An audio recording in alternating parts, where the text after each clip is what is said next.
Welcome to day one of your testing week. Today you're going to be testing your strength across two main compound lifts, the squat and the bench press.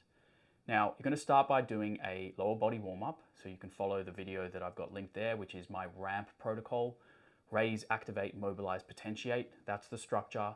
So start by raising your heart rate with say 5 minutes on the rowing machine. Then you're going to activate the muscles you're going to be using for the lift. Then you're going to mobilize the joints, and then finally the P of ramp is the priming or the potentiation phase. So if you start with your barbell back squat on this testing day, what that would look like is you're going to do your first warm-up set with, let's call it an empty barbell, and you're going to do 15 to 20 reps. Or if you're doing the hack squat or the leg press, because some people aren't comfortable testing their back squat, maybe you haven't practiced this move enough because it requires quite a bit of skill, you can test this on a hack squat or a leg press machine because it's a very similar pattern to a squat. And really what we want to just test is your base strength of your lower body. So you'll start with a warm-up set that is nice and light for 15 to 20 reps. Then you're going to increase the load to about 50 to 60% of the load that you're going to be doing for your working set. Remember, we're doing just one hard set today in the 3 to 6 rep range. So increase the load, you're going to do 5 reps, add another 10% load, 4 reps, add another 10%, 3 reps, so on and so forth, until you get to about 90% of the load for one single rep. So you've primed your nervous system, you've primed your joints and muscles for the move you're about to do.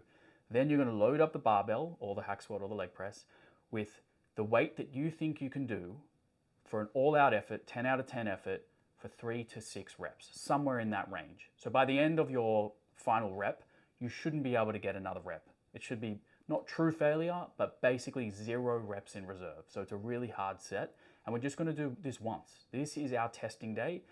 Once you figure out what your load is for that 3 to 6 rep range, you're going to plug that number into the calculator to get an estimated 1 rep max. Then you're going to do an upper body warm up, and you're going to follow this exact same thing that we just did, but now for the bench press. So if you're doing the barbell bench press, this might look like a warm up set with the empty bar, 15 reps.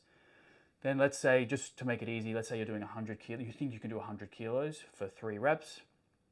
You're going to put 50 kilos on the bar, do 5 reps.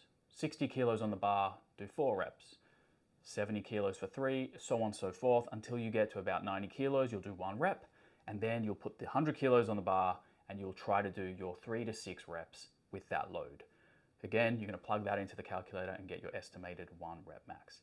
Now, for both of these lifts, safety first. Make sure you do them in either a squat rack with safety bars so that if you do hit failure and you can't move the bar, the safety rack will catch it, or make sure you have a spotter there to help you.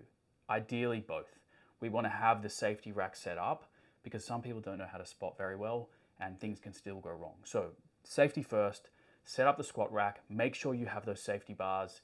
If you hit failure, then you've got the rack there to protect you. We don't want to hurt ourselves before we even start the program. So be smart, be safe. Test those max squats, max bench press, and we're going to see in 8 weeks how much stronger you're going to get.